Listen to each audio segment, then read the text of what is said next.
Hello and welcome back to the channel.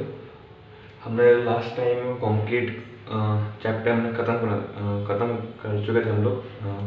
हमारा last video में concrete finish हो चुका था और लास्ट लेक्चर में मैंने कहा था हम लोग एग्रीगेट पढ़ेंगे, ठीक है। तो एग्रीगेट स्टार्ट करेंगे हम लोग। और एग्रीगेट में ज़्यादा कुछ है नहीं, मतलब ज़्यादा चीज़ें पढ़ने के लिए एग्रीगेट्स में नहीं होती हैं और ज़्यादा पूछा भी नहीं जाता एग्रीगेट्स के टॉपिक से, ठीक है। तो जितना जल्दी होगा पहले हम एग्रीगेट्स का टॉपिक ख़त्म करेंगे और जो इम्पोर्टेंट चीज़ होंगी वो पढ़ेंगे हम लोग, सिंपल सी ना। तो स्टार्ट करते हैं। तो सबसे पहले तो एग्रीगेट्स होते क्या हैं, बहुत नॉर्मल चीज़ देखे होंगे सबने कि फाइन मतलब साइन हो सकती है, कोई लार्ज पार्टिकल्स हो सकते हैं जो हम कंक्रीट में बनाने के लिए यूज़ करते हैं। और एक तरह से ये मेन बॉडी होती है कंक्रीट की। जो एग्रीगेट होते हैं वो मेन बॉडी होती है कंक्रीट की, क्योंकि जो कंक्रीट में जो स्पेस ऑक्यूपाई करता है ये वो 70 to 80% वाई वॉल्यूम ऑक्यूपाई करता है एग्रीगेट हमारा कंक्रीट के अंदर स्पेस, ठीक है। तो मेन बॉडी की तरह काम करता है हमारा ये। और हमारे एग्रीगेट्स की वजह से जो प्रॉपर्टी होती है कंक्रीट की वो भी चेंज होती हैं। ऐसा एग्रीगेट जो करता है वो इफेक्ट करता है हमारे प्रॉपर्टी ऑफ कंक्रीट पे भी। जैसे कि हमारा श्रिंकेज होता है वो भी डिक्रीज करता है ये। और इकोनॉमिकल होता है ये, और केमिकल एक्टिव बना देता है, ठीक है। या इनएक्टिव चाहिए होता है तो भी हमको चाहिए होता है एग्रीगेट्स। किस टाइप का एग्रीगेट्स यूज़ कर रहे हैं, दो तरह के, मतलब काफ़ी तरह के होते हैं एग्रीगेट्स, ठीक है। तो हम लोग चाहते हैं कि हमारा कंक्रीट इनर्ट रहे, मतलब वो रिएक्ट ना करे केमिकल से, ठीक है। तो ये इस एक्टिविटी ऑफ कंक्रीट को भी ये इफेक्ट करता है हमारा एग्रीगेट, ठीक है। तो खैर अभी जितना बोला है पहले वो लिख लो, लिख लेते हैं उसको कि हमारा मेन बॉडी होगी, ज़्यादा कुछ है नहीं, छोटी चीज़ें और जल्दी खत्म करेंगे इसको, फिर आगे बढ़ेंगे हम लोग। पहले तो ये लिख लो कि मेन बॉडी होता है ये, ठीक है। मेन बॉडी इधर एक्ट करता है कंक्रीट के लिए।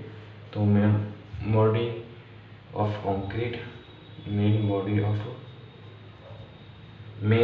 ऑफ कंक्रीट, क्योंकि ये ऑक्यूपाई करता है कितना, ऑक्यूपाई 70 to 80%, काफ़ी परसेंट ऑक्यूपाई कर रहा है ना ये हाई वॉल्यूम कंक्रीट का। तो 70 to 80% ऑफ वॉल्यूम, ठीक है। अब जो भी कंक्रीट में 80% वो ऑक्यूपाई कर रहा है, ऑब्वियसली वो काफ़ी मेन होगा, मतलब कंक्रीट के रिस्पेक्ट में देखा जाए तो वो कितना ज़्यादा क्वांटिटी वो ले रहा है, तो प्रॉपर्टी पे इफेक्ट होंगी नहीं होगी, कोई बहुत ज़्यादा क्वांटिटी में है ये चीज़, ठीक है। और फिर दूसरे में लिखो कि ये इफेक्ट करता है हमारा प्रॉपर्टीज ऑफ कंक्रीट को, इफेक्ट ऑन प्रॉपर्टीज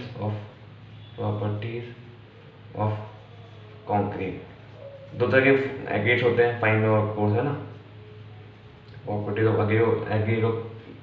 एग्रीगेट में प्रॉपर्टी जो कंक्रीट की होती है उसको इफेक्ट करता है। और कैसे करता है तो लिख लो कि रिड्यूस करता है, श्रिंकेज को कम कर देता है ये, ठीक है। तो पहला तो हो गया ये रिड्यूस करता है श्रिंकेज को, है ना। और इकोनॉमिकल भी होता है, तो हमारी ये इकोनॉमी को भी इफेक्ट करता है कंक्रीट बनाने में, ठीक है। तो इफेक्ट इकोनॉमी ऑल्सो, इकोनॉमी, ठीक है। दो काम करता है मेनली, रिड्यूस श्रिंकेज करता है और कंक्रीट को इफेक्ट करता है। ये स्ट्रेंथ भी प्रोवाइड करता है, ठीक है। जितना ज़्यादा अच्छा एग्रीगेट यूज़ करोगे तो उतना ज़्यादा स्ट्रेंथ प्रोवाइड करेगा हमारे कंक्रीट को, ठीक है। इतनी चीज़ हो गई। और एग्रीगेट में खैर काफ़ी कॉमन चीज़ है, वो तो पता भी होंगी कुछ चीज़ें, तो खैर अब इसमें इतना, इससे ज़्यादा ठीक है, इतना ही है, मतलब बेसिक चीज़ है, इंट्रो हो गया इसका, मुझे कुछ है नहीं बताने का इसमें। नीचे लिख लो क्लासिफिकेशन। अब आते हैं क्लासिफिकेशन पे उसके कि क्लासीफाई कैसे करते हैं, और किंग बेसिस पर क्लासीफाई करते हैं एग्रीगेट्स को। तो क्लासिफिकेशन ऑफ एग्रीगेट,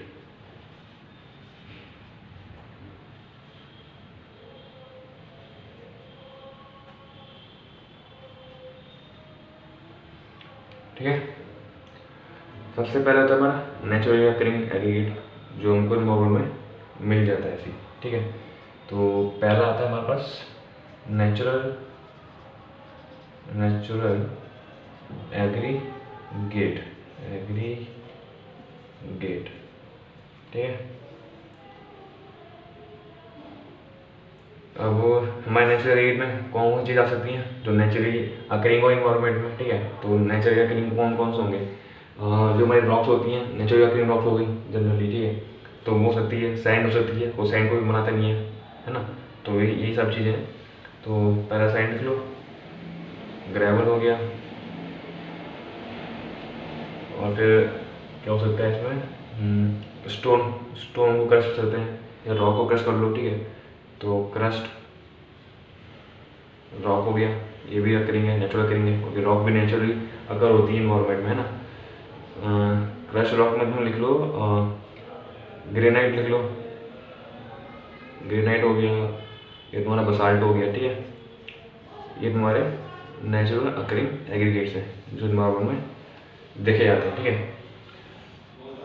एक तो ये हो गया। और ग्रेनाइट जनरली यूज़ हम लोग नहीं करते हैं क्योंकि बहुत ज़्यादा कॉस्टली होता है ग्रेनाइट, ठीक है। तो ग्रेनाइट को अवॉइड किया जाता है, ठीक है, इकोनॉमिक फैक्टर की वजह से, वरना अच्छा होता है ये काफ़ी ग्रेनाइट, क्योंकि स्ट्रॉन्ग होता है ना ये।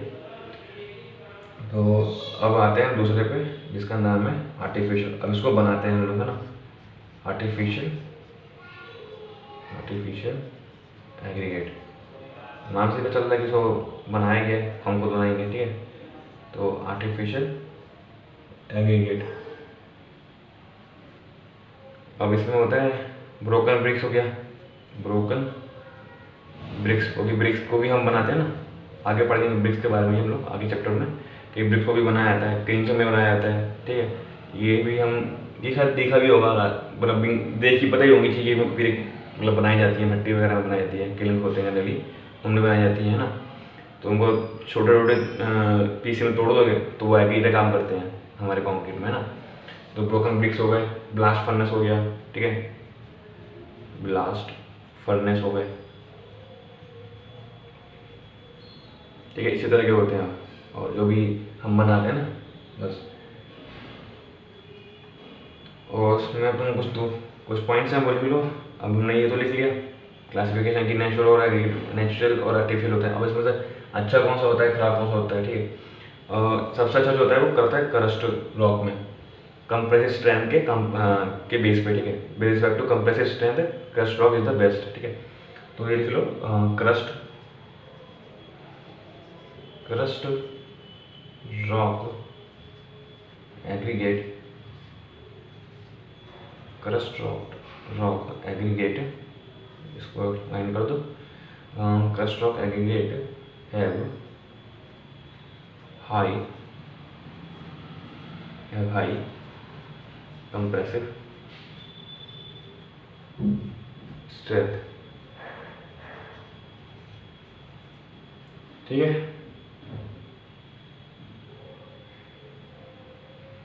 ये तो देखो, आगे बढ़ते हैं आगे फिर।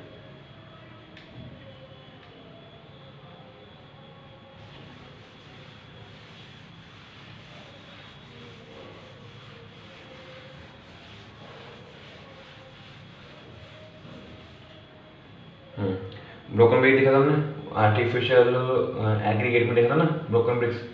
तो उसके बारे में लिखो कि ब्रोकन ब्रिक्स को हम लोग मास कंक्रीटिंग में यूज़ करते हैं, लेकिन आरसीसी स्ट्रक्चर में यूज़ नहीं करते हैं, ठीक है, ब्रोकन ब्रिक्स को। तो इसको भी लिखो कि broken BRICS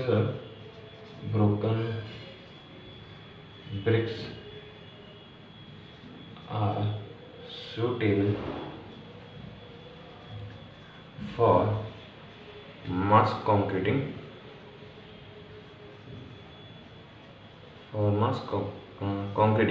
but not used for RCC, ठीक है, but not used for RCC structure, ठीक है। RCC में हम इसको यूज़ नहीं करते हैं ब्रोकन ब्रिक्स को, मास कंक्रीटिंग में सिर्फ यूज़ करते हैं ब्रोकन ब्रिक्स को, RCC में यूज़ नहीं करते हैं, ठीक है। ये तो हो गया हमारा ओरिजिन पे, ये कैसे हमको मिल रहा है एग्रीगेट, ठीक है। तो शायद मैंने मिक्स कर दिया लाइन को, ठीक है। तो ये जो हमारा जो ये क्लासिफिकेशन था ये हमने किया था on the basis of geological origin, ठीक है। हमको कहाँ मिल रहा है और मतलब कैसे मिल रहा है हमको, नेचुरल अकरिंग है या आर्टिफिशियली बनाया गया है, ठीक है। तो ये on the basis of geological origin के बेस पर हमने क्लासिफिकेशन देखे, ठीक है। तो वो लिख लेना, ठीक है, जो मैं बोला ना कि जो दोनों क्लासिफिकेशन देखे ये हम हमारे जियोग्राफिकल ओरिजिन पे बेस पे थे, ठीक है। On the basis of geographical basis we have two type of aggregates, natural and artificial, ठीक है। वो हमने देख लिया वो चीज़ हमने। अब लोग हम दूसरे बात है, उसका बेस होता है, वो होता है हमारा बेस कि इसका साइज़ क्या है, ठीक है। तो on the basis of size, ठीक है। इससे पहले हमने देखा था वो था हमारा जियोलॉजिकल बेसिस पे, ठीक है, कि जियोलॉजिकल ओरिजिन कहाँ से हो रहा है उसके बेसिस में डिवाइड किया है, जिसको हमने नेचुरल और आर्टिफिशियल बोला था, ठीक है। तो अब आते हैं on the basis of size पे। तो ये बहुत कॉमन सी चीज़ है, मतलब साइज के बेस पे फाइन हो गया, कोर्स हो गया, ठीक है।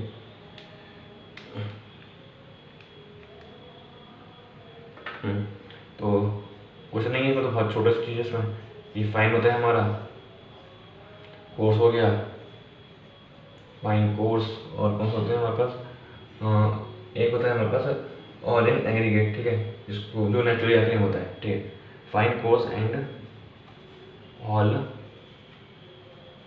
इन एग्रीगेट, ठीक है, ऑल इन एग्रीगेट, ये हमारा नेचुरली अक्रिंग होता है, सिर्फ नेचुरली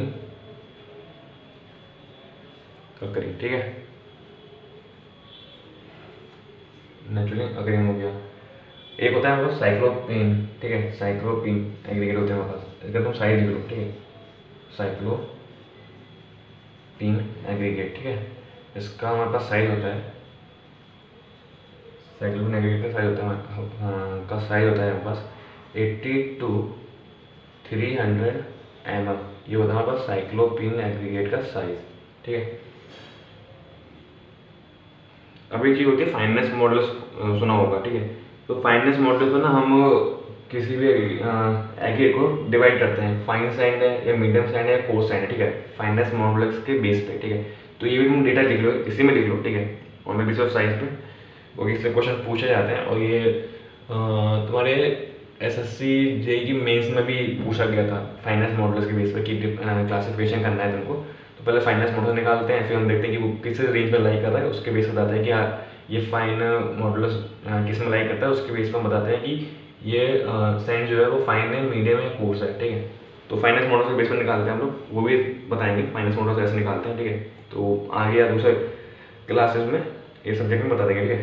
तो अभी तुम उसकी वो लिख लो वैल्यू, कि फाइनेंस मॉडल्स की वैल्यू क्या होती है, किस रेंज में कौन सी फाइनेंस मॉडल्स लाई करती है। तो यहाँ पर पहले लिख लो finance models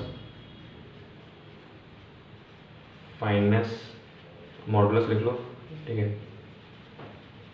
finance models, final model कुछ नहीं होता कि ये डिग्री होती है, मेजर मतलब degree of measure of aggregate का डिग्री होता है मेजर करने का, कि वो फाइनेंस मीडियम है या कोर्स है, बस इतनी सी इसकी डेफिनेशन समझ लो भी, ठीक है। फाइनेंस मॉडल हम निकालते क्यों हैं, और इसको करते मतलब इसको एक्सपेरिमेंटली निकालते हैं, ठीक है। पहले एक्सपेरिमेंट करते हैं, वो एक्सपेरिमेंट करते हैं हम लोग सीब एनालिसिस करते हैं, मतलब सीब लेते हैं हम लोग, ठीक है। उसमें हम एग्रीगेट डालते हैं, फिर उसको बायोमीटर पर डालते हैं, ठीक है। उसका जो भी पार्टिकल पास करते हैं, कुछ रेसिड्यू बच जाता है, उसके बेस पर हम लोग कैलकुलेशन करते हैं, उससे हमारे पास फाइनलाइज मॉडल्स आता है। फिर हम टेबल देखते हैं, ठीक है, जो टेबल में बताऊँगा अभी, उसके टेबल पर देखते हैं कि वो कहाँ पर लाई कर रहा है, और उसके बेस पर बता देते हैं कि वहाँ पर जो एग्रीगेट है वो क्या कौन सा एग्रीगेट है, ठीक है। खैर अभी लिख लो फाइननेस मॉडल्स लिख लो। फाइन सैंड का होता है हमारे पास 2.2 से 2.6 तक, ठीक है। फिर होता है हमारे पास फाइन हो गया, फिर हो गया मीडियम सैंड का, मीडियम सैंड ये हो गया हमारे पास 2.6 से 2.9, 2.6 से 2.9। फिर हो गया कोर्स सैंड, ये हो गया हमारा 2.9 से 3.2, ठीक है। ये हो गया फाइनेंस मॉडल्स हमारा। एक बार सुन लो फाइनेंस मॉडल्स क्या है। फाइनेंस मॉडल कुछ नहीं है, सिर्फ डिग्री ऑफ मेजर है, जिसकी वजह से हम लोग एग्रीगेट का साइज बताते हैं, मतलब कि वो फाइन है, मीडियम है या कोर्स सैंड है, ठीक है। इसलिए हम लोग फाइनेंस मॉडल्स निकालते हैं एग्रीगेट का। फाइनेंस मॉडल से कैसे निकालते हैं? हम फाइनेंस मॉडल निकालते हैं by the experiment done with the help of sieve, ठीक है, उसको हम बोलते हैं सीव एनालिसिस, ठीक है। तो इतनी चीज़ें हैं फिलहाल के लिए, आगे पढ़ेंगे और उसके बारे में, ठीक है। और क्योंकि हम पढ़ रहे हैं एग्रीगेट के बारे में सिर्फ, तो एग्रीगेट की ही बातें करते हैं ज़्यादा। ये हो गया हमारा साइज के बेस पे क्लासिफिकेशन। अब हम लोग करते हैं इसका क्लासिफिकेशन शेप के बेस पे। ये है इम्पोर्टेंट सबसे ज़्यादा, इससे पे ये ज़्यादातर क्वेश्चन मिलते हैं, ठीक है। तो इसमें लिख लो अब किसके बेस पे कर रहे हैं हम लोग? ऑन द बेसिस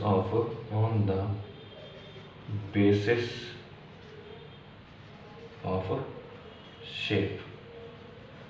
शेप के बेस पे, ठीक है। सबसे पहले कौन सा एग्रीगेट होगा? सबसे पहले की बात करते हैं हम लोग राउंडेड, ठीक है, राउंडेड एग्रीगेट, ठीक है, राउंडेड एग्रीगेट की बात करते हैं। राउंडेड एग्रीगेट, ठीक है, जो कि हमारे पास राउंडेड एग्रीगेट, ये यू है, ROUN, ठीक है, राउंडेड एग्रीगेट। अब ये होता है राउंडेड, ठीक है। अब इसकी कुछ कैरेक्टरिस्टिक होती है, ये स्मूथ होता है, ठीक है, टेक्सचर का जो होता है वो बहुत स्मूथ होता है, और ये हमको मिलता है जो रिवर होते हैं या सी शोर होते हैं, ठीक है, उनके पास मिलता है। और ये विंड ब्लोन होते हैं, मतलब ये विंड से उड़ के इकट्ठे हो जाते हैं, ठीक है, मतलब आसानी से विंड से उड़ जाते हैं, ठीक है, तो विंड ब्लोन बोलते हैं, ये विंड ब्लोन भी होते हैं, ठीक है। और इसमें ना वाइट जो होता है वो 32% तक वाइट हो सकते हैं इसके अंदर, ठीक है, मैक्सिमम वाइट 32% तक हो सकते हैं राउंडेड एग्रीगेट में, ठीक है। और इसमें जो कहते हैं रेशियो होता है सरफेस एरिया टू वॉल्यूम, वो सब बहुत कम होता है, मतलब मिनिमम होता है जो हमारा सरफेस एरिया टू वॉल्यूम, ठीक है, वो मिनिमम होता है इसमें हमारा। तो इसलिए इसकी वजह से हमारा जो वाटर रिक्वायरमेंट होता है वो कम है, क्योंकि सरफेस एरिया ही हमारे पास कम है, तो सरफेस एरिया कम है, भीगने के लिए ही सरफेस एरिया हमारे पास कम पड़ रहा है, तो हमको वाटर की क्वांटिटी कम पड़ती है, और सीमेंट की भी क्वांटिटी हमको कम पड़ती है, क्योंकि दोनों ही जब कॉन्टेक्ट सरफेस, मतलब जो हमारा स्लरी बन रहा है सीमेंट और वाटर, तो हम क्यों बनाते हैं? क्योंकि हमारा एग्रीगेट जो होता है वो पूरा अटैचमेंट हो जाए हमारे पास स्लरी के साथ। अब अटैच कहाँ होगा? जो जितना सरफेस एरिया प्रोवाइड कर रहा होगा कोई एग्रीगेट, उतने सरफेस एरिया तो ये स्लरी जाके चिपकेगी, जो हमारे सीमेंट और मतलब स्लरी मत बोलो, पेस्ट बोलते हैं जनरली, ठीक है। सीमेंट और वाटर जो का पेस्ट जो होगा वो कहाँ चिपकेगा? सरफेस चिपकेगा, ठीक है।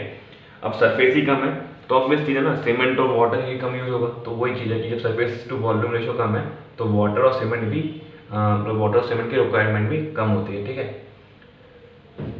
और जब वाटर रिक्वायरमेंट भी कम पड़ रही है सरफेस एरिया में, ठीक है, जब सरफेस एरिया कम है तो फ्रिक्शन भी कम होता है। राउंडेड एग्रीगेट में हमने वर्टिलिटी के चैप्टर में पढ़ा था कि राउंडेड एग्रीगेट की वर्टिलिटी भी ज़्यादा होती है, ठीक है, और ये हमको वर्टिलिटी कम पानी के यूज़ में भी मिल जाती है हमको राउंडेड एग्रीगेट में, ठीक है।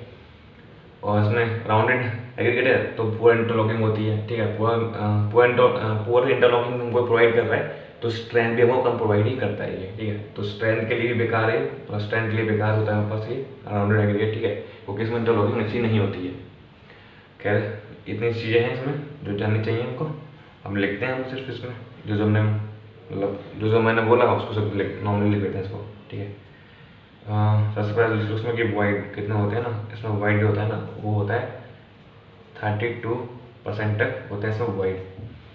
और कहीं हो गया इसमें लिख लो कि स्मूथ टेक्सचर है, ये स्मूथ टेक्सचर प्रोवाइड करता है, स्मूथ टेक्सचर होता है ये, ठीक है।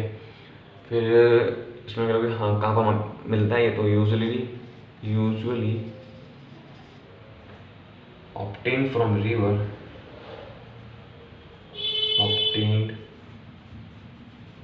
river,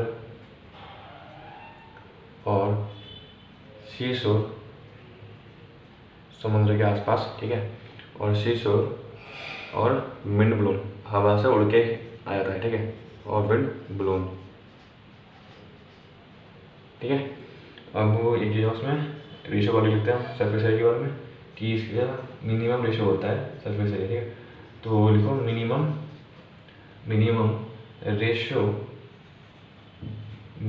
ratio of surface area to volume, surface area to volume. Thus cement and water requirement,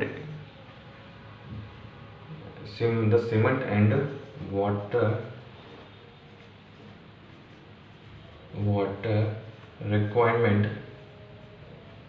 requirement is minimum. ठीक है, वाटर रिक्वायरमेंट इज मिनिमम,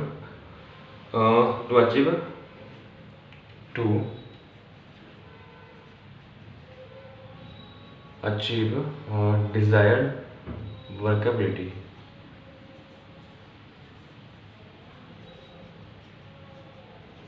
ठीक है, एक और लिखो इसमें कि पुअर इंटरलॉकिंग होती है इसमें, poor interlocking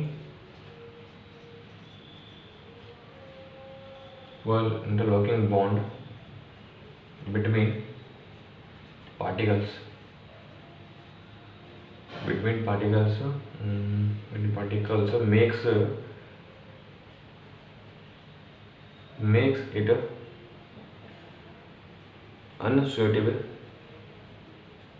makes it unsuitable for high strength concrete। ठीक है, हाई स्ट्रेंथ कंक्रीट। ये हो गया हमारा राउंडेड एग्रीगेट के बारे में।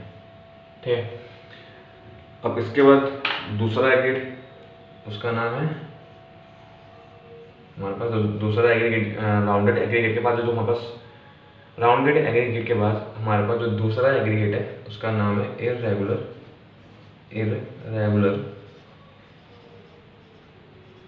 एग्रीगेट। ठीक है, इररेगुलर एग्रीगेट। अब इसमें कितने वॉइड होते हैं? अब इसमें होता है हमारे पास वॉइड का परसेंटेज 36%। ठीक है, तो उसमें राउंडेड एग्रीगेट में 32% था और हमारा इररेगुलर एग्रीगेट में कितना है? 36% है। तो पहले इसमें लिख लो, वॉइड के बारे में लिखते हैं कि इसका वॉइड जो होता है, मतलब इसमें जो वॉइड प्रेजेंट होते हैं वो 36% तक हो सकते हैं। ठीक है, और ये पार्शली राउंडेड होते हैं, मतलब पार्शली राउंडेड होते हैं ये, और पार्शली शेप्ड बाय आर्ट्रेशन होते हैं। नेचुरली ही है ये, मतलब नेचुरली इरेगुलर होते हैं, कोई हम बनाते नहीं है। ठीक है, इसको कि एग्रीगेट लेके हमने इरेगुलर कर दिया, ये नेचुरली होता है। ठीक है, तो नेचुरली हो गया तो ये पार्शली राउंडेड होते हैं। ठीक है, मतलब कुछ राउंड होंगे, कुछ नहीं होंगे, तो भी इरेगुलर ही होगा। ठीक है, तो कुछ राउंड होते हैं और कुछ ही मतलब खराब होते हैं। ठीक है,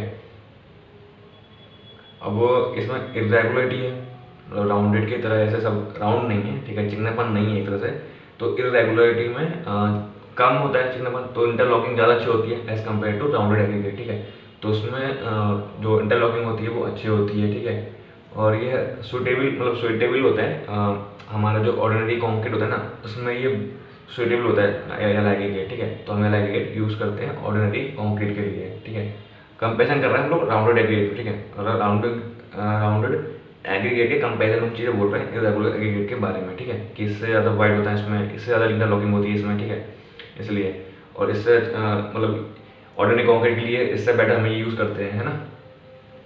और इसमें सरफेस रेशियो टू वॉल्यूम भी ज़्यादा होता है राउंडेड एग्रीगेट से ज़्यादा। इसमें होता है ratio surface area to volume का। ठीक है, तो इसमें पेस्ट ज़्यादा यूज़ होगा ऑब्वियसली, क्योंकि वो सरफेस ज़्यादा मिल रहा है सेम वॉल्यूम में। ठीक है, तो यही चीज़ है इसमें।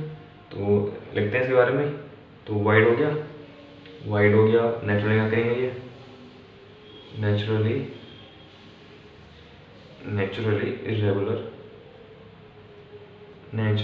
इरेगुलर और पार्शली राउंडेड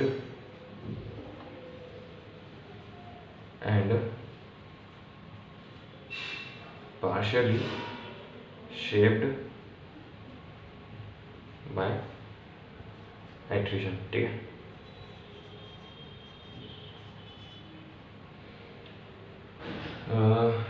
और देखो इसमें due to irregularity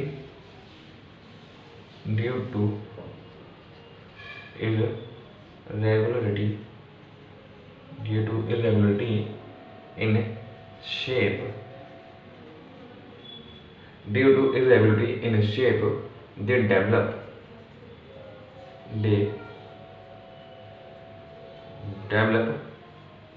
good bond and are suitable for ordinary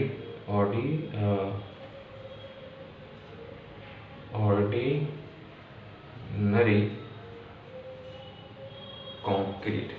किसके कंपेरिजन में? राउंडेड एग्रीगेट के कंपेरिजन में, ठीक है।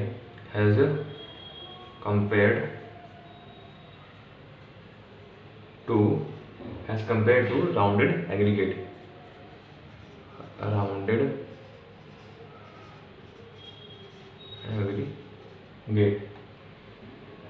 ठीक है। ये देख लो, एक बार और लिखते हैं इसमें भी, वो लिखेंगे कि सीमेंट पेस्ट में ज़्यादा यूज होता है as compare to rounded aggregate. अब वो क्यों होता है? क्योंकि इसका surface area to volume ratio ज़्यादा होता है राउंडेड एग्रीगेट के कंपेरिजन में, ठीक है। तो एक पॉइंट और लिखते हैं इसमें, इरेगुलर एग्रीगेट के बारे में एक पॉइंट और ऐड करते हैं इसमें। तो उसमें एक पॉइंट और ऐड कर लो कि ये रिक्वायर करता है मोर सीमेंट पेस्ट, तो require more cement paste as compared to rounded aggregate,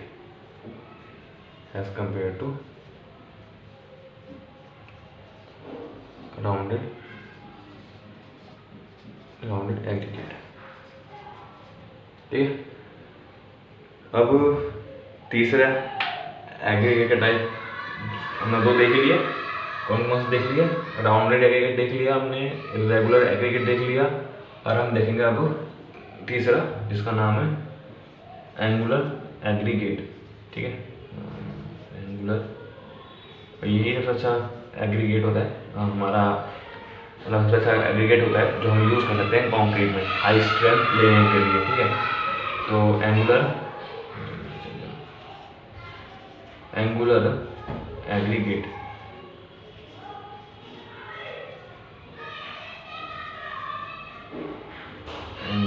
aggregate के बारे में देखते हैं, ठीक है। सबसे पहले वाइट की परसेंटेज में, तो वो होती है हमारे पास 40%, ठीक है। इसमें जो वाइट्स प्रेजेंट होते हैं वो 40% तक प्रेजेंट हो सकते हैं, ठीक है। ये हो गया।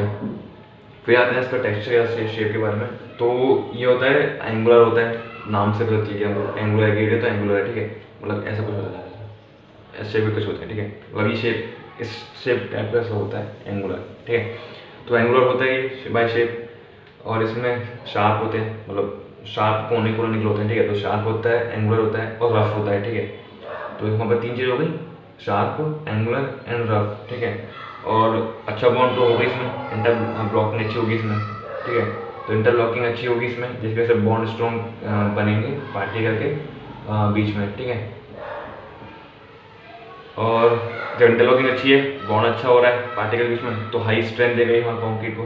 तो हाई स्ट्रेंथ कंक्रीट हम बना सकते हैं by using this angular aggregate, ठीक है। Because this aggregate provide us good interlocking, ठीक है, विद द पार्टिकल्स। और सबसे ज़्यादा सीमेंट इसी में ही यूज़ होता है, ठीक है। क्योंकि इसमें ही सीम जो है सरफेस एरिया टू वॉल्यूम ज़्यादा होता है, ठीक है। क्योंकि इसमें सरफेस एक्सपोज ज़्यादा मिलता है ना, और उसमें राउंडेड में सब फिट हो जाते हैं, आपस में फिट हो गए। जैसे मान लो ये एग्रीगेट है, ठीक है, तो इसमें वो फिट हो गया राउंड, एक राउंड और फिट हो गया, तो सीमेंट इसी यहाँ पर चाहिए। अब सीमेंट से यहाँ पर लगेगा ना, ये राउंड क्या होता है, ठीक है। अब एंगुलर में क्या होता है? अब एंगुलर पार्टिकल ये है, एक यहाँ है, एक यहाँ है, अब हर जगह सीमेंट होगा, यहाँ पर हर जगह सीमेंट होगा, ठीक है। तो ये होता है, सरफेस एरिया इसमें ज़्यादा होता है, इसमें कम होता है, ठीक है।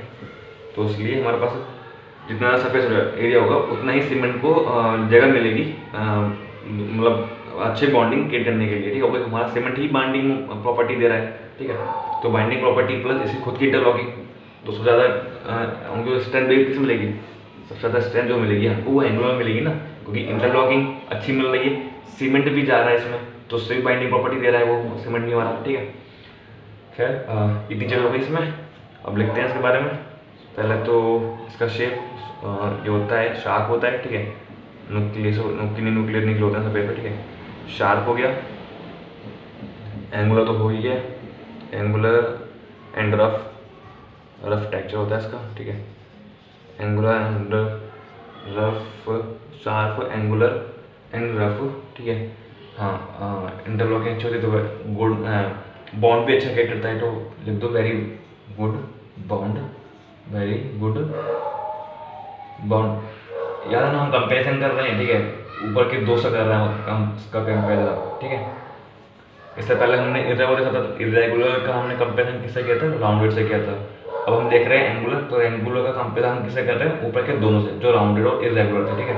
तो very good bond than the earlier two, very good bond and the earlier two, ठीक है। पहले के दोनों से अच्छा बॉन्ड क्रिएट करता है ये, ठीक है,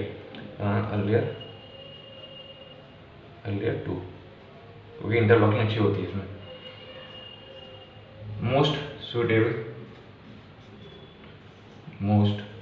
suitable for high strength concrete और high strength concrete, सबसे अच्छी स्ट्रेंथ का कंक्रीट हमको एंगुलर एग्रीगेट के यूज से ही मिलता है, ठीक है। अब आ जाओ रिक्वायरमेंट इसके, तो requirement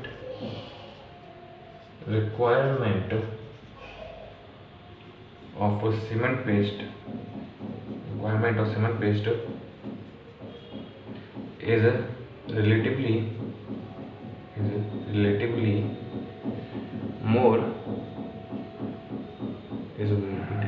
is relatively more than the previous two,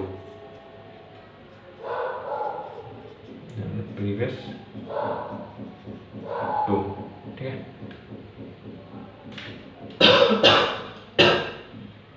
sorry, ये देख लिया हमने एंगुलर एग्रीगेट के बारे में, ठीक है। अब आते हैं दूसरे एग्रीगेट पे, ठीक है, जिसका नाम है फ्लैकी और इनलॉन्गेटेड एग्रीगेट, ठीक है।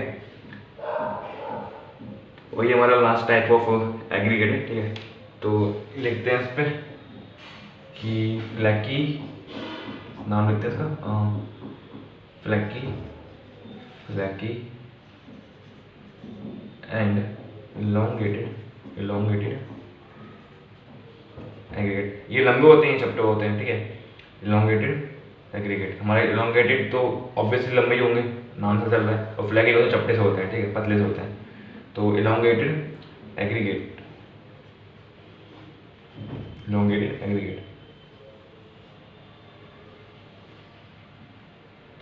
और ये दोनों ही अच्छे नहीं होते हैं कंक्रीट के लिए, क्योंकि कंक्रीट को ये अच्छे तरीके से इफेक्ट नहीं करते हैं, गंदे तरीके से इफेक्ट करते हैं हमारी प्रॉपर्टीज़ को, कंक्रीट की प्रॉपर्टीज़ को, ठीक है। तो ये पहला सबसे पहला पॉइंट ये लिख लो कि बोथ इन्फ्लुएंस, दोनों ही अच्छे नहीं होते, बोथ इन्फ्लुएंस द कंक्रीट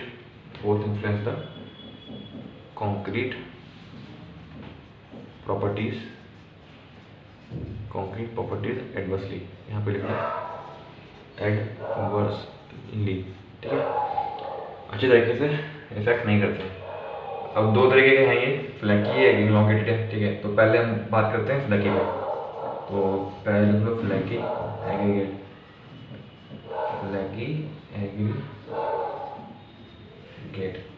अब फ्लैकी एग्रीगेट हम लोग बोलते किसको हैं, ठीक है। तो उसकी मतलब इसका डायमेंशन दे रखा है, हम लोग कंडीशन दे रखी है, उस वो कोई भी एग्रीगेट इस कंडीशन को सेटिस्फाई करता है तो वो होता है फ्लैकी, ठीक है। तो वो कंडीशन क्या होती है, वो है कि लीस्ट लेटरल डायमेंशन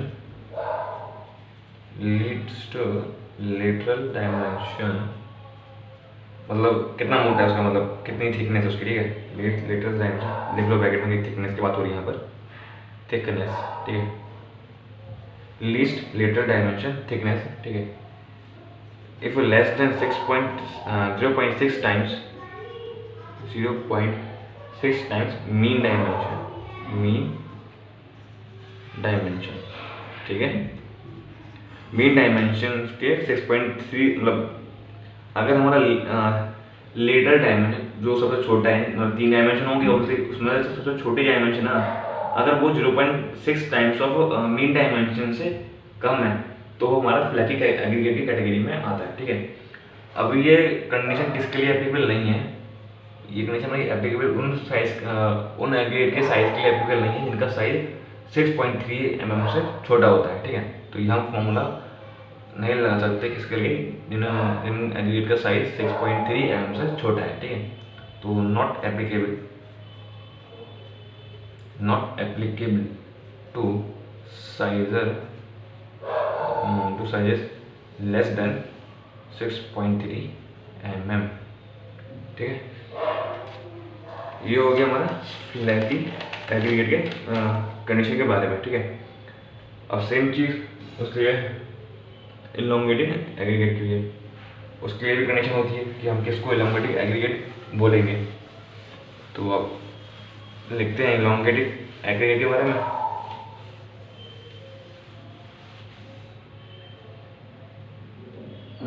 तो दूसरे नंबर पे इलोंगेटेड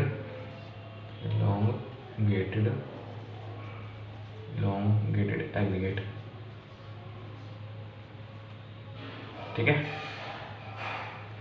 अब इसमें भी कंडीशन होती है कि जो इसमें जो ग्रेटेड डायमेंशन है, मतलब उसको लेंथ बोलते हैं, जो भी एग्रीगेट की सबसे बड़ी लेंथ है, अगर वो 1.8 टाइम्स ऑफ मीन डायमेंशन से बड़ी है तो वो इलोंगेटेड एग्रीगेट की कैटेगरी में आता है, ठीक है। हम किन एग्रीगेट को बोलेंगे इलोंगेटेड, जिनकी largest dimension 1.8 times of mean dimension से ज़्यादा है, तो वो होंगे हमारे इलोंगेटेड एग्रीगेट, ठीक है। तो ये भी लिख लो कि लेंथ मतलब ग्रेटेस्ट डायमेंशन, ठीक है, अगर ज़्यादा है 1.8 टाइम्स ऑफ मीन डायमेंशन से तो वो होता है हमारा इलोंगेटेड एग्रीगेट, ठीक है। अब ये किसके लिए एप्लीकेबल नहीं है फॉर्मूला, ये एप्लीकेबल उनके लिए नहीं है जिनका साइज 6.3 mm से कम हो, ठीक है। तो दोनों फॉर्मूला किसके लिए एप्लीकेबल नहीं थे, 6.6 mm से अगर किसी एग्रीगेट का साइज कम है तो उनके लिए दोनों चीज़ें एप्लीकेबल नहीं है, ना ये ना वो वाला फ्लैकी वाला, ठीक है। तो उसमें पहले लिख लो ये कि नॉट एप्लीकेबल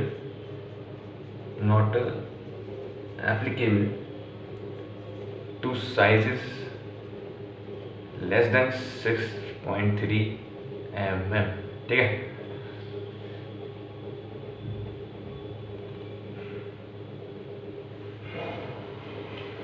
ठीक है, अब इसको हम कैलकुलेट कैसे करते हैं, ठीक है।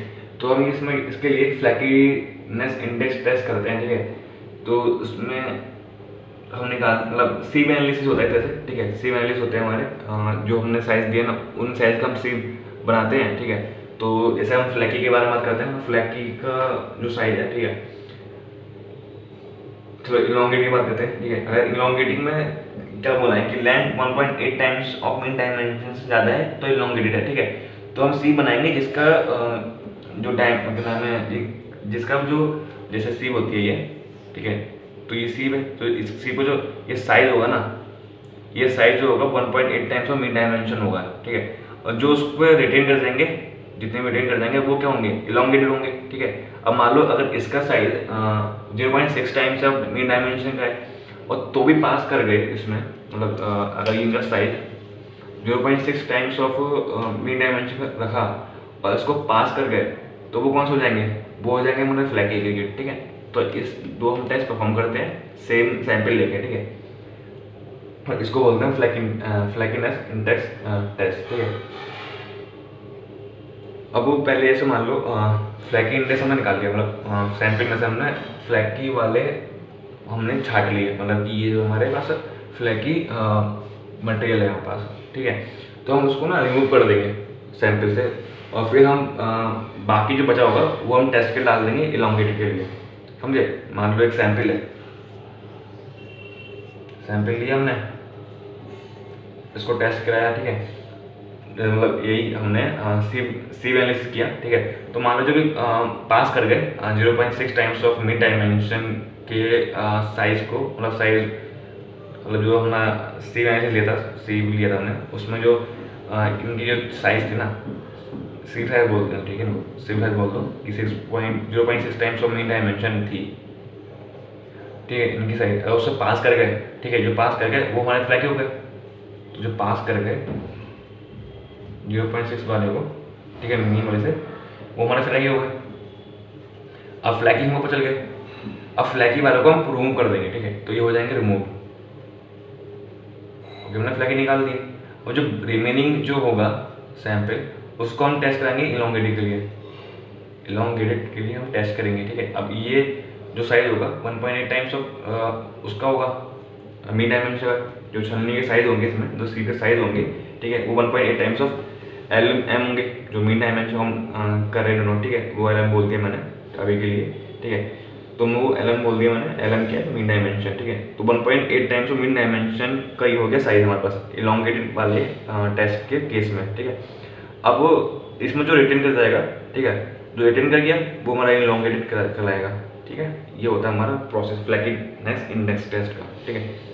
अब जो मैंने बोला है इसको तुम लिख लो।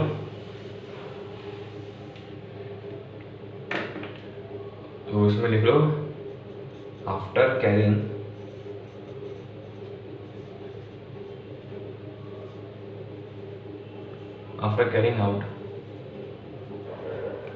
out the flackiness index test, the flaky material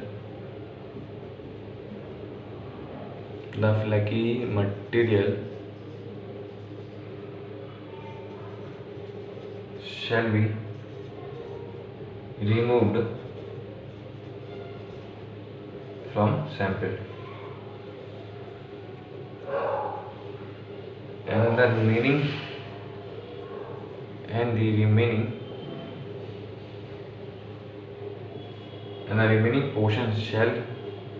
the remaining portion shall be used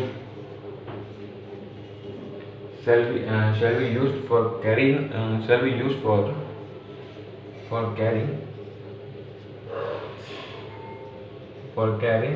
elongation index test, ठीक है। ये जो मैं बताया था वो मैंने लिख दिया, ठीक है।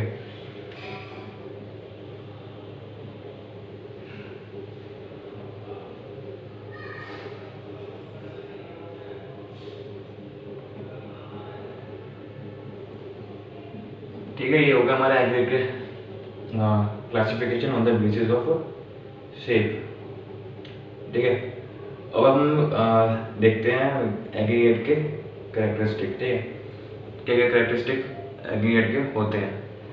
तो इसमें हम नई हेडिंग डालते हैं हम लोग और लिखते हैं characteristic of aggregate, characteristics of aggregate, ठीक है। और इसमें हम सबसे पहले जो कैरेक्टरिस्टिक देखेंगे एग्रीगेट की, वो देखेंगे हम लोग स्ट्रेंथ, ठीक है, स्ट्रेंथ।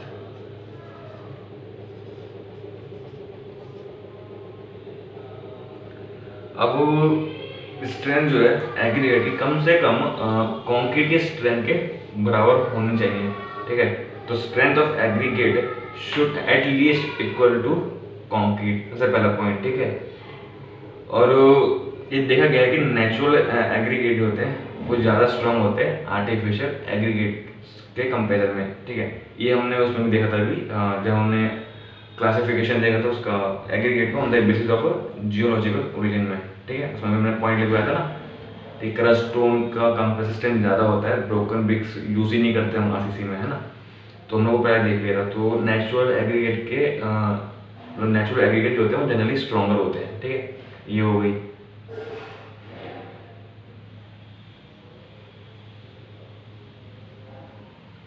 और कुछ तो नहीं है, हाँ स्ट्रेंथ में इतना ही ज़्यादा कुछ नहीं है स्ट्रेंथ में, ठीक है।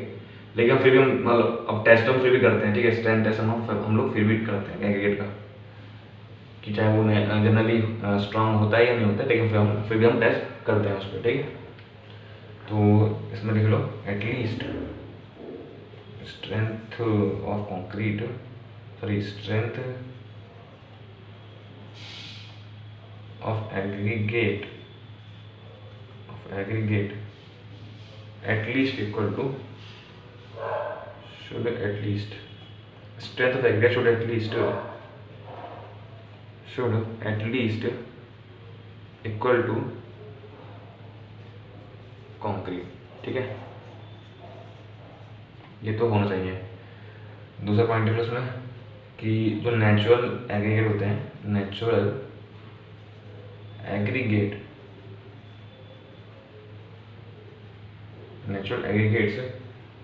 are generally stronger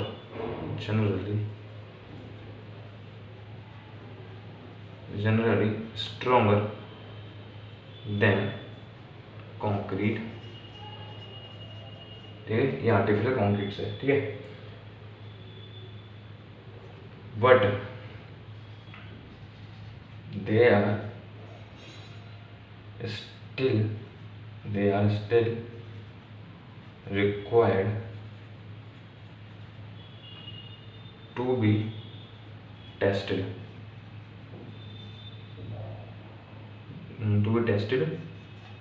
for production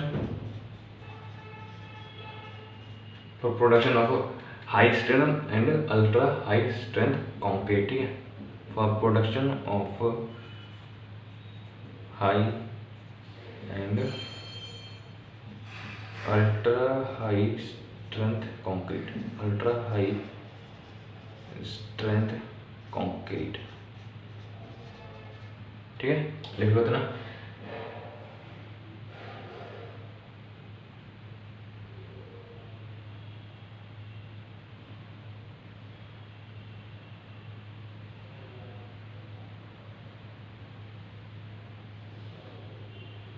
ठीक है, अब पढ़ते हैं इसको। दूसरी प्रॉपर्टी पे आते हैं इसके, एग्रीगेट की दूसरी प्रॉपर्टी देखते हैं हम लोग, दूसरा कैरेक्टरिस्टिक देखते हैं इसका, उसका तो उसका नाम है बॉन्ड स्ट्रेंथ। दूसरा लिखो उसका बॉन्ड स्ट्रेंथ,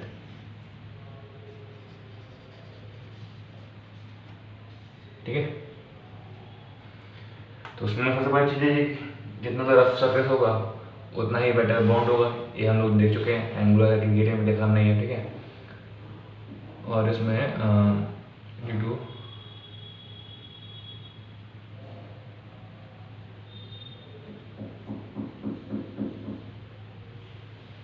इसमें नहीं ले लो, इसमें ज़्यादा कुछ है भी नहीं कि बॉन्ड स्ट्रेंथ क्या है। मतलब बॉन्ड स्ट्रेंथ इंटरलॉकिंग होती है, हमने interlocking between particles. Bond strength क्या है, कुछ नहीं है, बॉन्ड स्ट्रेंथ जो होती है जो पार्टिकल के बीच में इंटरलॉकिंग की वजह से आती है, ठीक है। तो सबसे पहले ये लिखो कि रेफर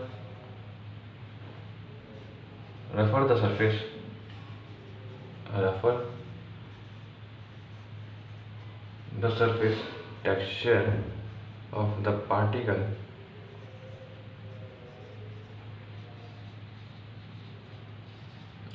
particles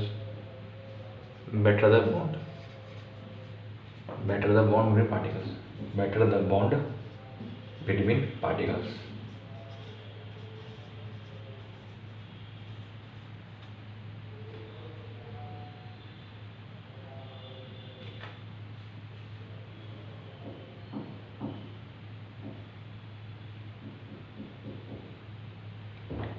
इसमें एक चीज और कि बॉन्ड स्ट्रेंथ सॉरी एग्रीगेट की वजह से ना कंक्रीट में वो भी आता है, क्या बोलते हैं, मतलब स्ट्रेस क्रिएट हो जाते हैं इसमें। अब वो स्ट्रेस क्यों क्रिएट होते हैं, क्योंकि मान लो जैसे पेस्ट और एग्रीगेट है ना, जो कोफिशिएंट ऑफ थर्मल एक्सपेंशन होता है वो अलग अलग होता है, ठीक है।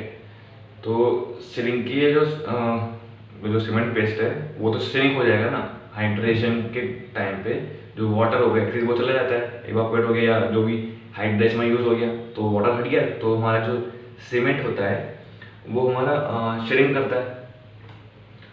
और जब श्रिंक करता है तो उसमें इंटरनल स्ट्रेसेस क्रिएट हो जाती हैं। अगर उसमें कोई भी एक्सटर्नल फोर्स नहीं लगा तो भी उसमें इंटरनल स्ट्रेसेस क्रिएट होती हैं because of the different coefficient of thermal expansion of paste and aggregate. ठीक है, तो ये लिख लो, अगर लिखना चाहो लाइन। ठीक है, ये इंटरनल स्ट्रेस भी क्रिएट हो जाता है कॉन्क्रीट में बिकॉज ऑफ द एग्रीगेट। ठीक है, वो क्यों होता है वो लिखते हैं कि due to different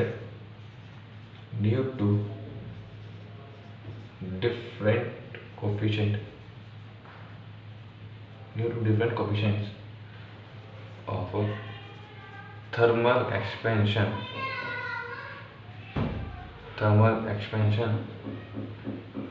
of paste and aggregate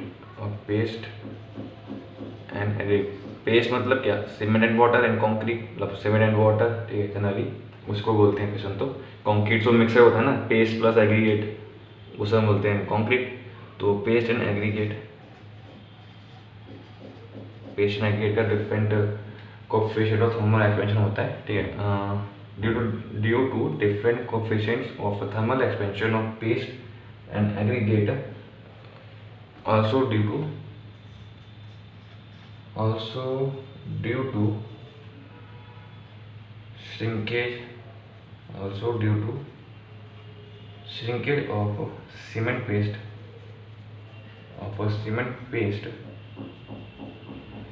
during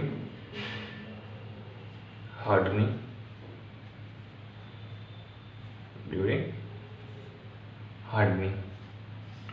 concrete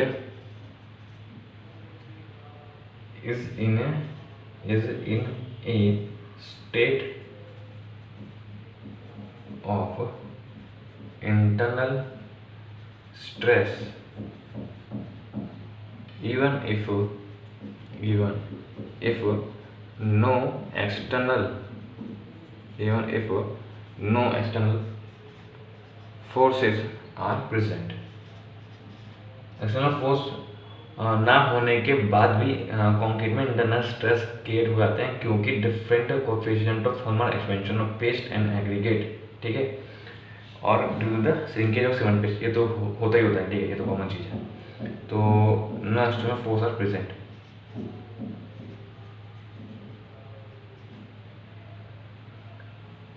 अब नेक्स्ट पे आ जाओ, शेप एंड टेक्सचर पे। बॉन्ड हो जाए। ठीक है, तीसरे पे शेप एंड टेक्सचर, ये भी पहले हम देख चुके हैं, शेप एंड टेक्सचर। ठीक है, shape and texture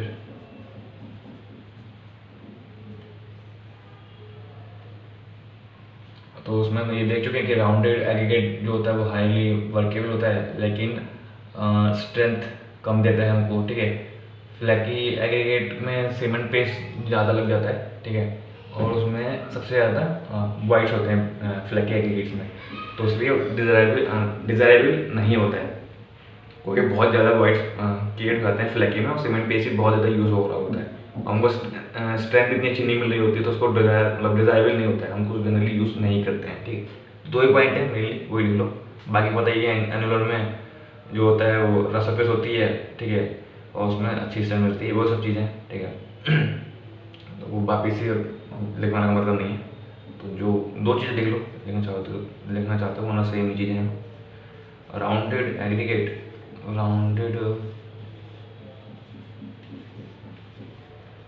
aggregate are highly workable,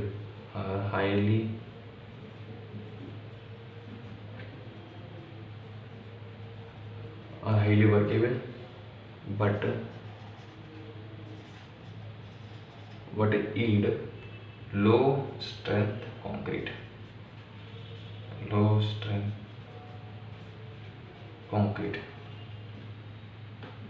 ठीक है, अब फ्लैकी वो मैं लिख लेता था कि flaky aggregate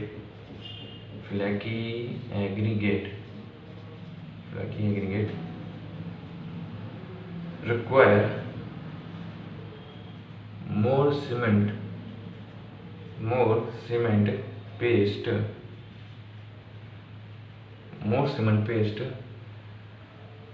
produce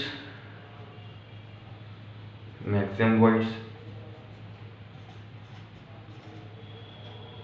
and are not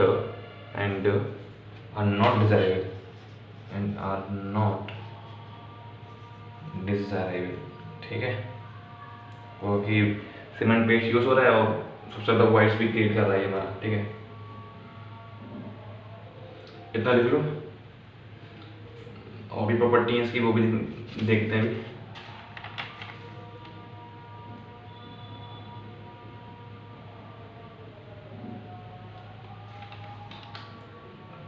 ठीक है, आगे बढ़ते हैं। इसी लेक्चर में खत्म हो जाएगा हमारा एग्रीगेट, ज़्यादा कुछ है भी नहीं, खुद भी तुमको देख के लग रहा होगा मतलब नॉर्मल सी चीज़ें हैं, ज़्यादा कुछ है भी नहीं इसमें, ठीक है। चैप्टर है लेकिन पढ़ाना तो पड़ेगा, बेसिक हो जो भी हो, ठीक है।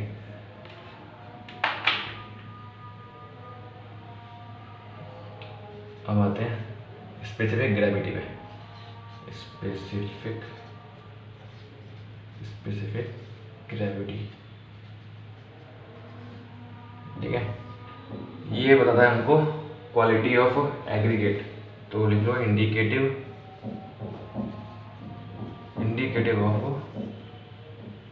Of its quality. किसकी क्वालिटी? एग्रीगेट की, ऑफ इट्स क्वालिटी, ठीक है। जितने ज़्यादा स्पेसिफिक ग्रेविटी कम होगी उतना ही एग्रीगेट उतना ही एग्रीगेट हमारा पोरोसिटी क्रिएट करेगा कंक्रीट के अंदर, ठीक है। तो जितना ज़्यादा पोरोसिटी क्रिएट करेगा कंक्रीट के अंदर तो उतना ही वो अनडिजायरेबल होगा।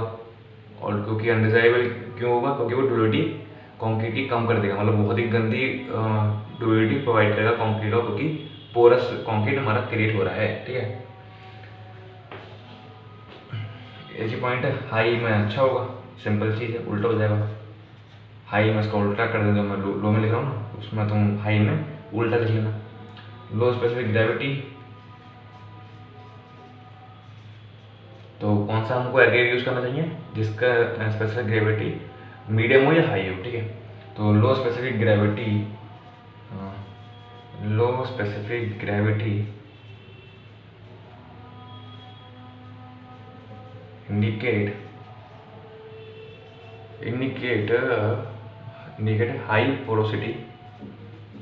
indicate high porosity and therefore poor durability,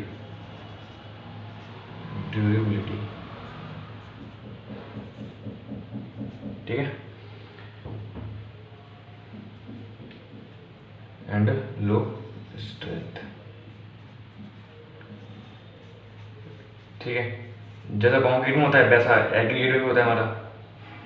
अब मान लो एग्रीगेट में ही अगर पोरोसिटी मिल रही है हमको, मतलब एग्रीगेट के अंदर ही पोरोसिटी मिल गई हमको, उसका मतलब क्या? उसमें वाइट स्पेसेंट है, मतलब अगर एक सैंपल अगर एक पार्टिकल को भी देखें, तो अगर बड़ा पार्टिकल लें, ठीक है, और उसमें पोरोसिटी मिल गई हमको, तो ऑब्वियसली वो खुद खराब है, तो कंक्रीट को क्या अच्छा करेगा? वो खुद ही खराब है, ठीक है।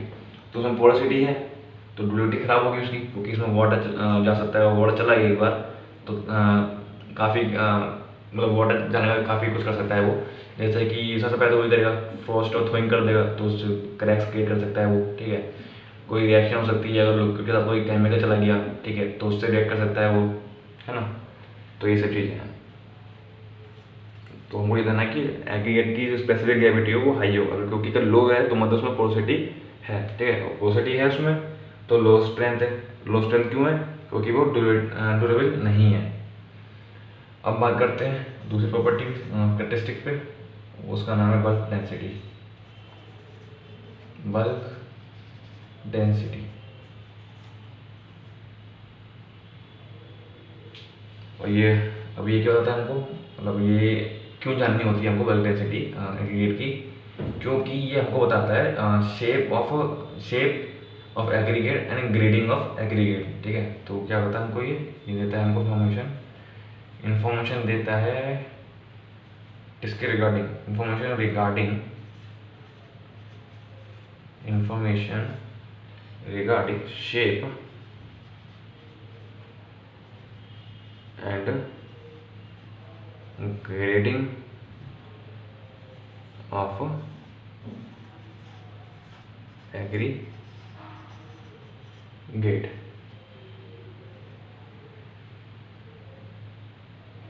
ठीक है, और हमने ये देखा था कि वेल ग्रेडेड कंक्रीट जो होते हैं वो ज़्यादा वर्केबल होते हैं, है ना, क्योंकि इसमें सरफेस एरिया टू वॉल्यूम जो होता है वो कम होता है।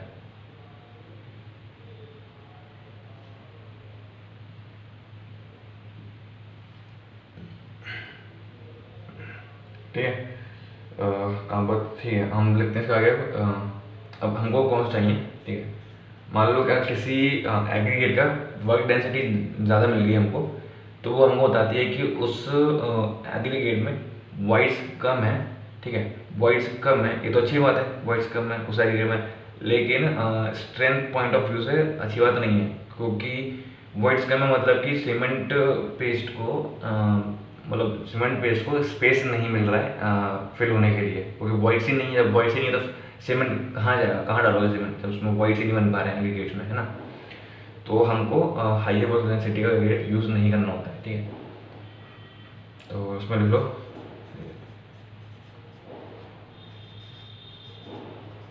Higher work density, higher work density, higher work density, lower is the voids, lower is the voids to be filled, to be filled by sand and to be filled by sand and cement। ठीक है, अब मान लो किस type का aggregate हमको lower work density देता होगा, वही देगा ना जिसमें ज़्यादा वाइट स्केट होंगे, जिसमें ज़्यादा वाइट होंगे वो हमको लोअर वर्क डेंसिटी देगा, और उससे ज़्यादा कम वाइट, उससे ज़्यादा वाइट किस में क्रिएट हो रहे थे, वो हो रहे थे हमारे एंगुलर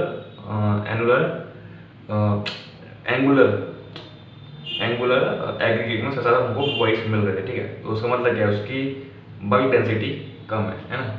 तो लिख लो सीधी कि एंगुलर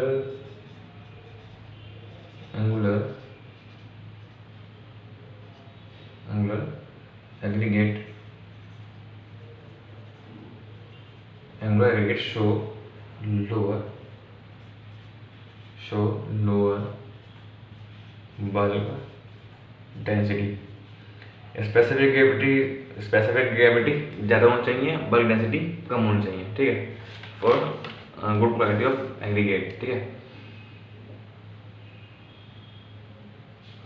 अब बात आती है कि कितना वाटर एब्जॉर्प्शन, मतलब कितना वाटर एब्जॉर्प्शन होना चाहिए और कितना मॉइस्चर कंटेंट प्रेजेंट होना चाहिए एग्रीगेट के अंदर। ठीक है, अब इससे बात आती है, तो उसमें डालो हेडिंग वाटर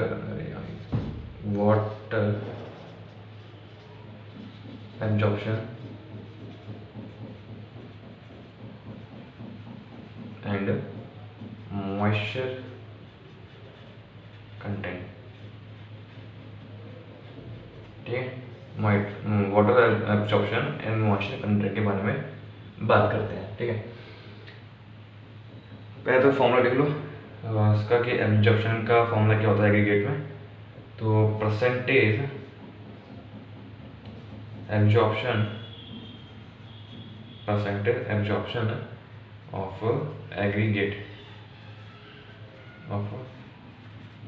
एग्रीगेट कैसे निकालेंगे, इंक्रीज इन वेट, कितना इंक्रीज हुआ इसके वेट में, और divide by weight of dry sample, into में अंडर, है ना। सिंपल सा फॉर्मूला है, इससे मिल जाएगा हमको कितना एग्रीगेट ने वाटर एब्जॉर्ब किया है। ठीक है, ये हो गया फॉर्मूला। और इसमें क्या होता है, हम जो डिज़ाइन करेंगे ना, तो हम एग्रीगेट को मानते हैं कि वो सैचुरेटेड है। ठीक है, मतलब जितना पानी हो सकता है उसमें चला गया उसके वॉइड्स में, और जो सरफेस है ना वो ड्राई है। ये होता है हमारा एजम्पशन जब हम डिज़ाइन कैलकुलेशन कर रहे होते हैं। ठीक है, तो एग्रीगेट्स का जो एजम्पशन होता है वो ये होता है कि एग्रीगेट जो फुली सैचुरेटेड है और जो उसकी सरफेस है वो ड्राई है। ठीक है, ये हो गया।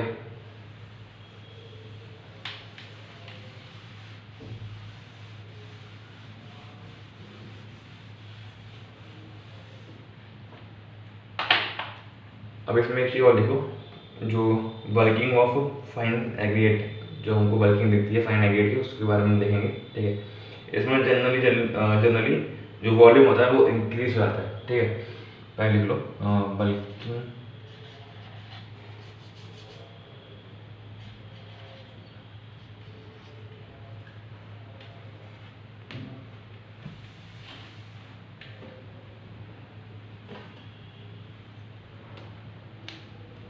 दो मिनट रुकना।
ठीक है, बात करते हैं हम लोग working of sand, working of fine aggregate पे।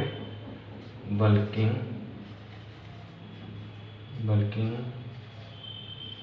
Of fine aggregate.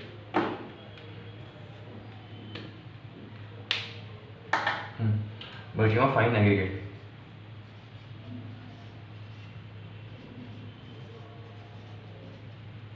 ठीक है, ये भी मतलब कैरेक्टरिस्टिक ऑफ फाइन एग्रीगेट में ही लिखना। ठीक है, पॉइंट बना के। ठीक है, आई गेस 7 नंबर हो गई, तो 7 नंबर डाल के लिखना बल्किंग ऑफ फाइन एग्रीगेट। ठीक है, तो बल्किंग जो क्या होता है, बल्किंग जो होता है हमारा वो होता है increase in the volume of given mass of sand. ठीक है, और वो होता क्यों है, मतलब सैंड का वॉल्यूम जो वो इंक्रीज होता है, और वो क्यों होता है, वो होता है जो वाटर की मतलब फिल्म्स बन जाती हैं सैंड के अंदर। ठीक है, वो पुश करती हैं सैंड को दूर दूर। ठीक है, जिसकी वजह से वॉल्यूम जो वो इंक्रीज होता है हमारा। ठीक है, उसको बोलते हैं बल्किंग ऑफ फाइन एग्रीगेट। तो सिंपल चीज़ है कि increasing volume of a given mass of sand caused by the film of water pushing the sand particles apart. यह दूर दूर भेजता है। ठीक है, और वो दूर दूर क्यों भेजता है, सरफेस टेंशन की वजह से। ठीक है, ये लिख लो उसकी डेफिनेशन पहले, तो फिर आगे पढ़ते हैं। लिखो bulking of fine aggregate, bulking of fine aggregate, bulking की डेफिनेशन लिख देना हम लोग। तो बल्किंग क्या होता है, bulking is increase in the volume of given mass of sand. हमने सैंड क्या बोला यहाँ पर, और ये सैंड जो है वो टाइप है फाइन एग्रीगेट का। ठीक है, तो mass of sand caused by, किसको होता है, फिल्म ऑफ वाटर की वजह है ना, caused by the films, caused by the films of water pushing the sand particles due to surface tension.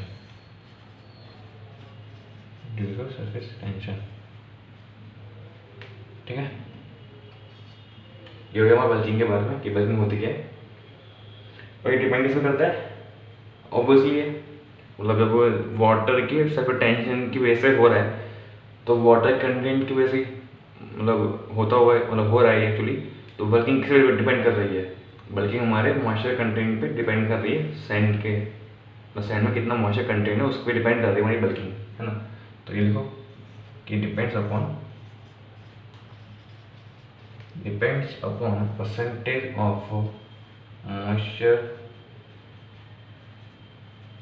In the sand and उसके फाइननेस पे, ठीक है, कितना फाइन है हमारे पास सैंड एंड फाइननेस, ठीक है। ये हो गया।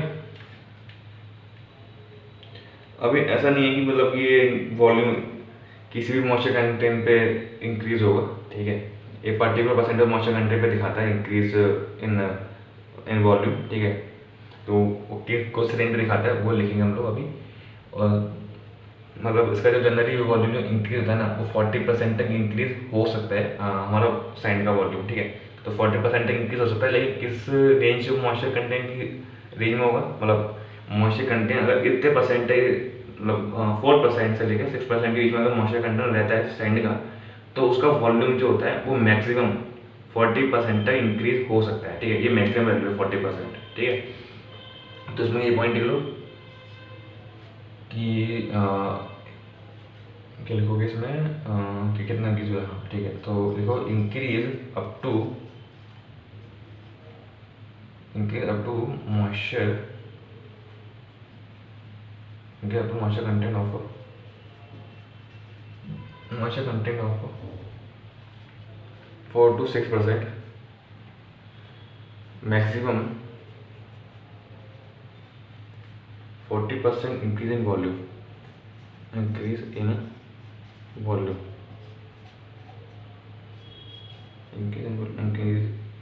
Up to moisture content of 5%। ऐसे लिखो यार, ये लैंग्वेज नहीं बन पा रही है।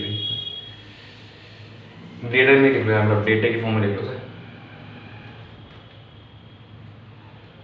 इसमें लिखो कि वॉल्यूम जो इंक्रीज होता है maximum volume increase up to volume of sand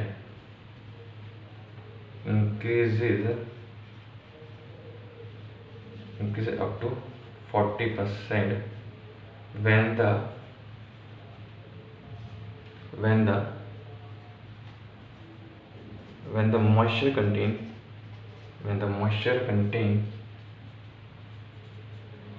moisture content of sand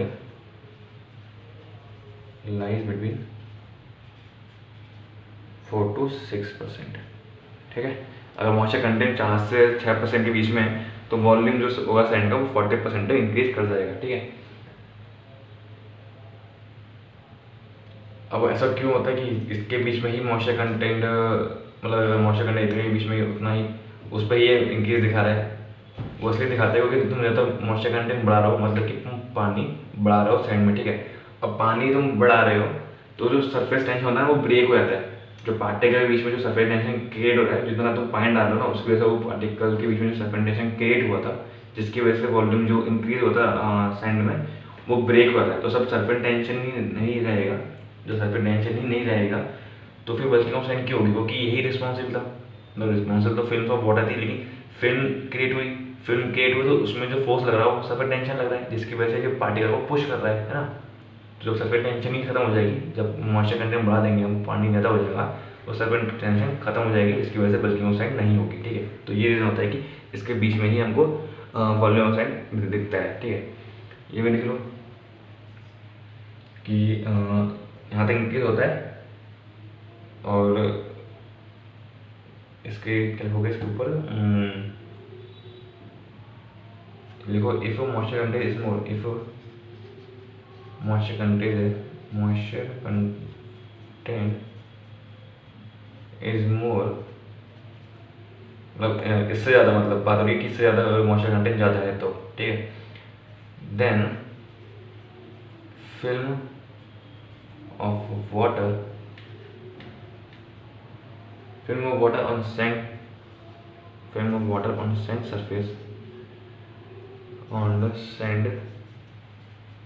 surface breaks, ठीक है। फिल्म ब्रेक हो गया, सरफेस टेंशन की बात ही खत्म हो गई है ना। जब फिल्म नहीं है तो सरफेस टेंशन क्या ही लगेगा, तो surface break, then the film of water on sand surface breaks, खत्म बात, ठीक है। ठीक है. If moisture content is more than 6%, then film of water on side surface breaks. Then therefore no surface tension is between the sand particles, है ना. ये हो गया हमारा वैक्यूम फाइन एग्रीगेट के बारे में. अब हम करते हैं टेस्टिंग कि टेस्टिंग ऑफ एग्रीगेट्स कौन कौन से होते हैं. पहले एक टेबल बना लो, एक टेबल बना लो.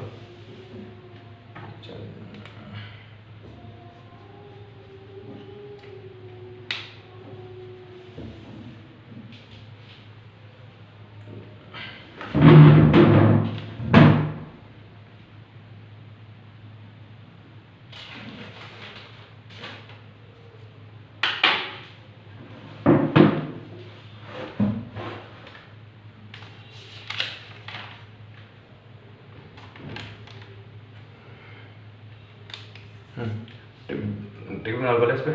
यहाँ पर लिखो टेस्ट. ठीक है. तो यहाँ पर लिखो टेस्ट, तो यहाँ पर लिखो सिग्निफिकेंस. करते क्यों है, ठीक है. तो सिग्निफिकेंस, ठीक है.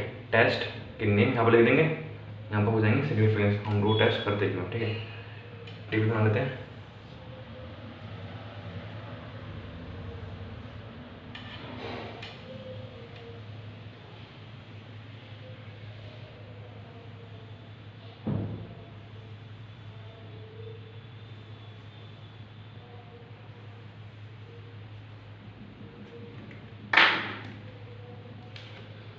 सबसे पहला टेस्ट करते हैं लोग क्रशिंग टेस्ट, ठीक है. अब क्रशिंग टेस्ट के नाम से पहले लोग क्रश कर रहे हैं, तो हमको कौन सी स्ट्रेंथ दे रहा भाई, कंप्रेसिव स्ट्रेंथ. सबसे पहला टेस्ट का नाम आ गया क्रशिंग टेस्ट, जो कि दे रहा है हमको कंप्रेसिव स्ट्रेंथ. कंप्रेसिव स्ट्रेंथ के बारे में बताएगा, एग्रीगेट के कंप्रेसिव स्ट्रेंथ के बारे में, ठीक है. फिर 10% फाइननेस टेस्ट. नाम से कंफर्म मत होना कि फाइननेस टेस्ट है तो फाइननेस बताएगा, ठीक है. उसको वो नहीं बताएगा, ये बताएगा हमारा सेम कंप्रेसिव स्ट्रेंथ, ठीक है. फिर आएगा हमारे पास इम्पैक्ट वैल्यू. इम्पैक्ट वैल्यू ये बताएगा टफनेस.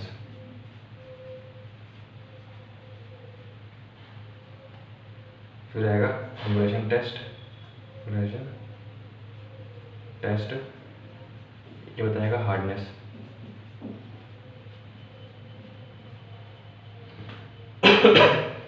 फिर आएगा एट्रिशन टेस्ट. एट्रिशन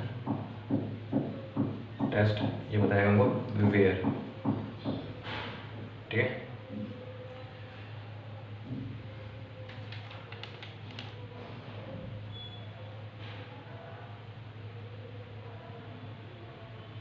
ठीक है. ये टेस्ट के नाम लिख दिए हमने टेबल बना के, ठीक है.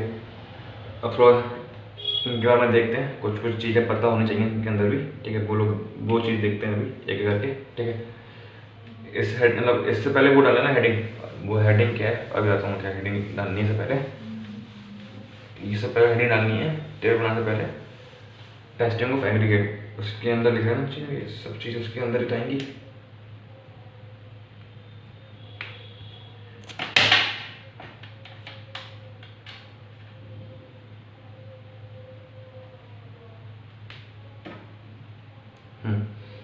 तो उससे पहले लिखो टेस्टिंग ऑफ एग्रीगेट.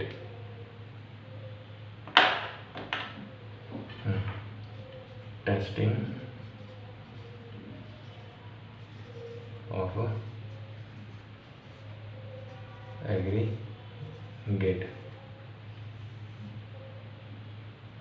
ठीक है. सबसे पहले क्रशिंग वैल्यू बदलते हैं. क्रशिंग वैल्यू, ठीक है.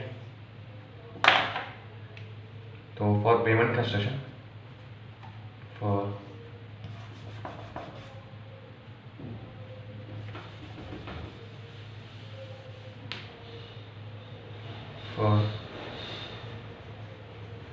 पेमेंट कंस्ट्रक्शन इसकी वैल्यू 30% से कम नहीं होना चाहिए, शुड नॉट लेस देन 30%, ठीक है, फॉर पेमेंट कंस्ट्रक्शन। और for other type should not be greater than 45%, ठीक है। दूसरा लिख लो, अबरेशन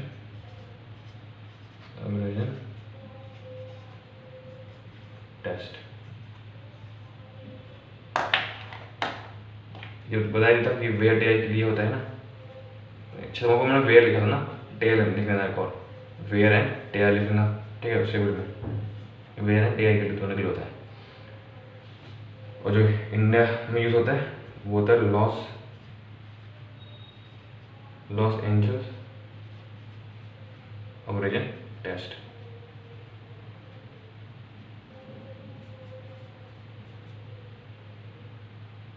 एक मिनट, अबरेशन टेस्ट ये तो हार्डनेस के लिए होता है ना, एट्रेशन टेस्ट होता है वीएनटी के लिए, सॉरी। तो उसमें होता है लॉस एंजल्स एब्रेशन टेस्ट हम यूज करते हैं, ठीक है, इंडिया में।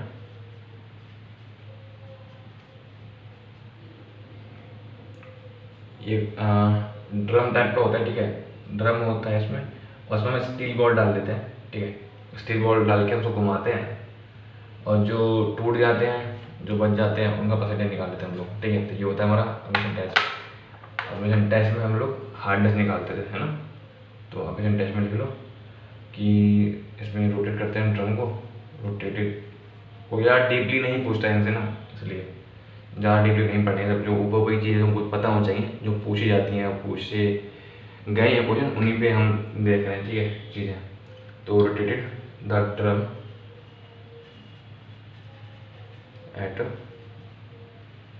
30 RPM, है ना,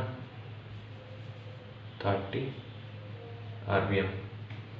स्टील बॉल्स यूज़ करते हैं, स्टील बॉल्स यूज़ की जाती हैं, ठीक है। और जो रिवोल्यूशन होता है इसमें, रिवोल्यूशन जो होता है इसका वो होता है 500 to 1000 तक।